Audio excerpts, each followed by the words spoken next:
Mamães de primeira viagem enfrentam uma fase desafiadora durante a amamentação e a transição para a introdução alimentar de seus bebês. Neste vídeo eu quero explicar para você como a nutrição durante a amamentação influencia a introdução alimentar e vou fornecer dicas práticas para superar essas dificuldades.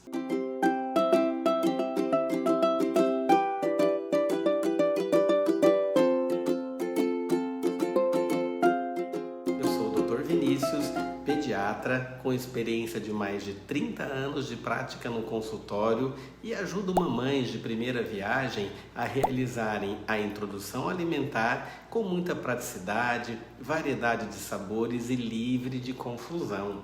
O leite materno é indiscutivelmente o melhor alimento que pode ser dado para o bebê, desde o nascimento até 1 ano, 2 anos de vida ou até mais, se estiver bom para a mamãe e para o bebê.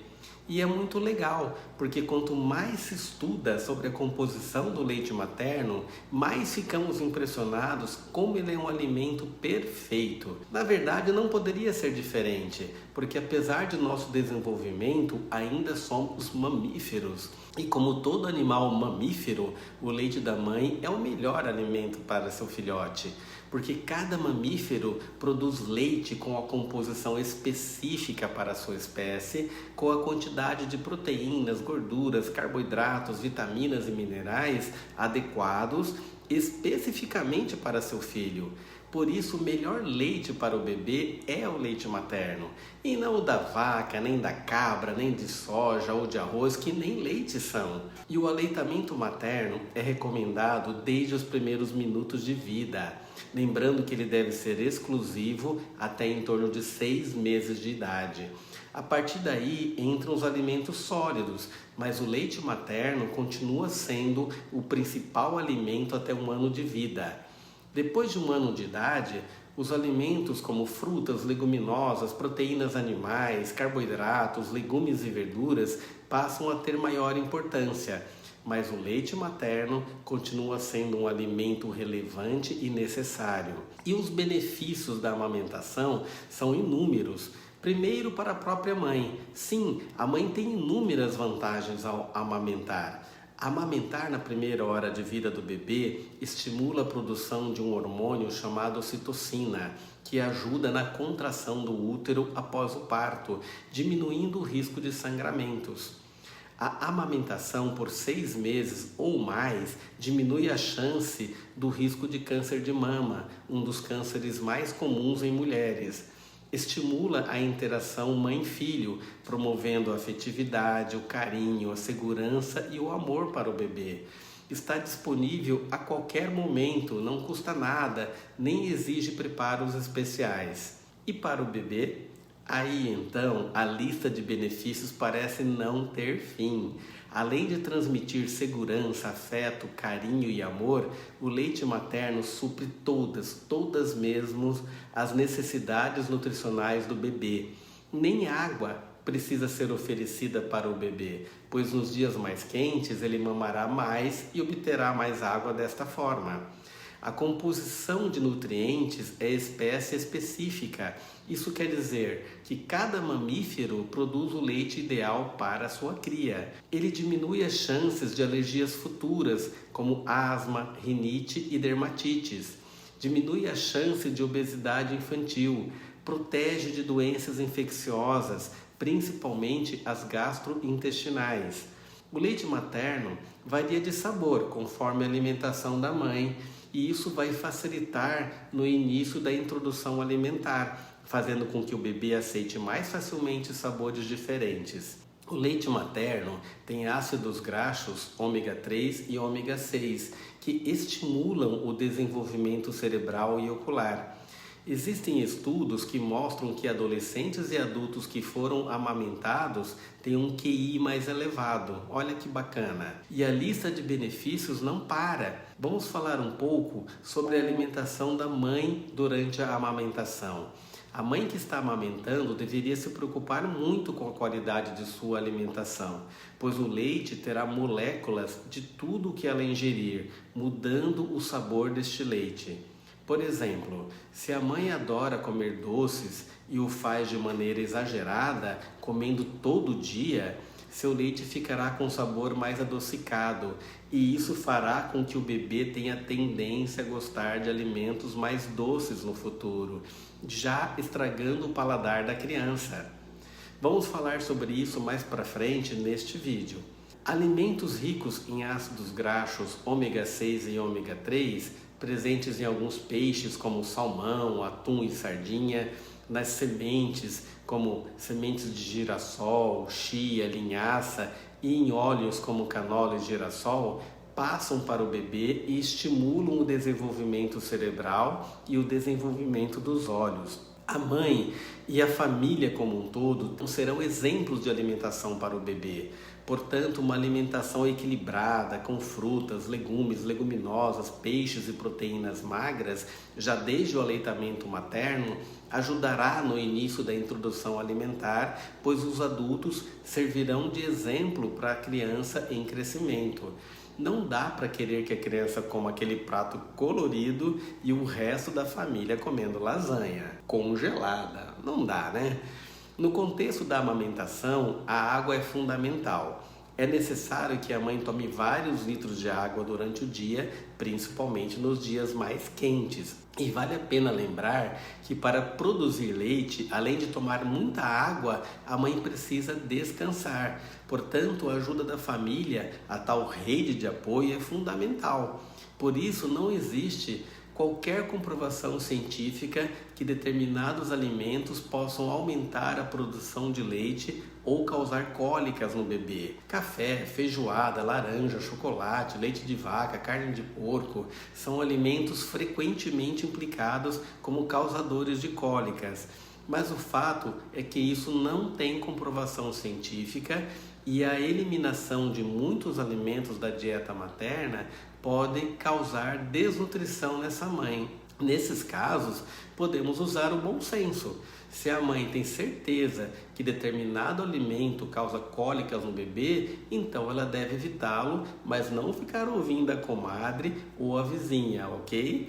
E se for tirar, tira um alimento por vez, para não ficar depois sem saber o que resolveu ou não, tá certo? E a influência da dieta materna na introdução alimentar? Existe uma teoria chamada de teoria do flavor. Nessa teoria, tudo que a mãe ingere, mesmo durante a gravidez, passará na forma de moléculas palatáveis para o líquido amniótico e para o bebê, principalmente no final da gestação. O bebê sente o sabor dessas moléculas, pois ele deglute o líquido amniótico. Então, se a mãe come muito doce, por exemplo, como eu já citei, já estaria moldando o paladar da criança, criando no cérebro dela a preferência para sabores adocicados, com todas as consequências que isso acarretará no futuro. E isso vale até para depois do nascimento, durante a amamentação exclusiva. E o contrário seria verdadeiro. Se a mãe come bastante frutas, legumes e proteínas de peixe, por exemplo, isso também moldaria o paladar, mas para alimentos mais saudáveis. Lembrando que os ácidos graxos ômega 3 e ômega 6, que estimulam o desenvolvimento do cérebro e da visão, estão principalmente nos peixes como salmão, atum e sardinha. Vamos falar sobre a fase de transição para a introdução alimentar. Falamos que o aleitamento materno deve ser exclusivo até em torno de 6 meses de idade. Até esse momento, ele é o único e principal alimento na vida do bebê. Quando se inicia a introdução alimentar, o leite materno ainda será o principal alimento, pois estamos numa fase de transição.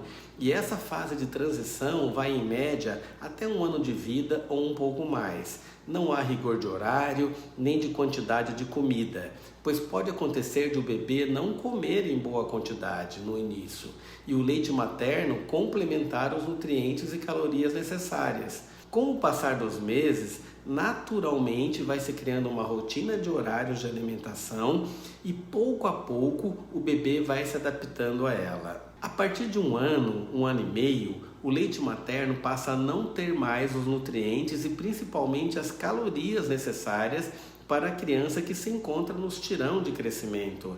Por isso, os alimentos pouco a pouco vão tomando importância até se tornarem os principais nutrientes para o bebê. Tem um vídeo aqui no canal falando com mais profundidade sobre isso.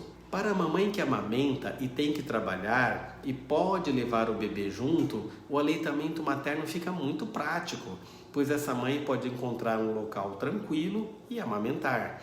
Para aquelas que não podem levar seu filho ao trabalho, existe a possibilidade de ordenhar e guardar na geladeira o leite materno. Para isso, existem técnicas adequadas de limpeza, lembrando que o leite humano deve ser guardado em recipientes de vidro com tampa plástica que foram devidamente fervidos por 15 minutos.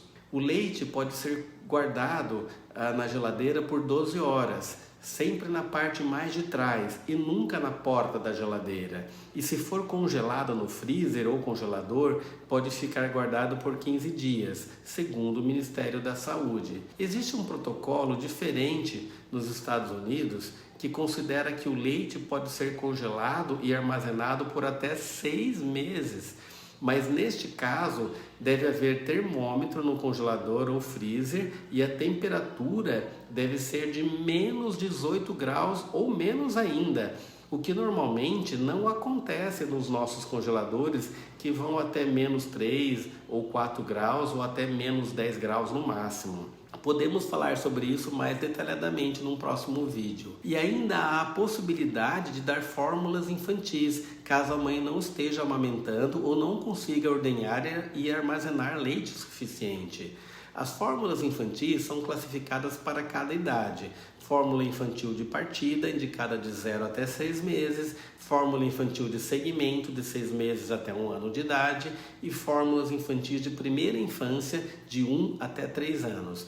Podemos falar mais sobre as fórmulas infantis num próximo vídeo. Bem, neste vídeo falamos sobre os benefícios do aleitamento materno, tanto para a mãe quanto para o bebê, sobre a importância da alimentação da mãe durante a amamentação e mesmo antes, durante a gravidez, como a dieta materna pode influenciar no início da introdução alimentar, como na fase de transição de 6 meses até 1 ano ou um pouco mais, o leite materno ainda é o principal alimento, e algumas dicas de como guardar e armazenar o leite. Se este conteúdo foi útil para você, não esqueça de curtir e compartilhar este vídeo com outras mamães que também precisam desta ajuda.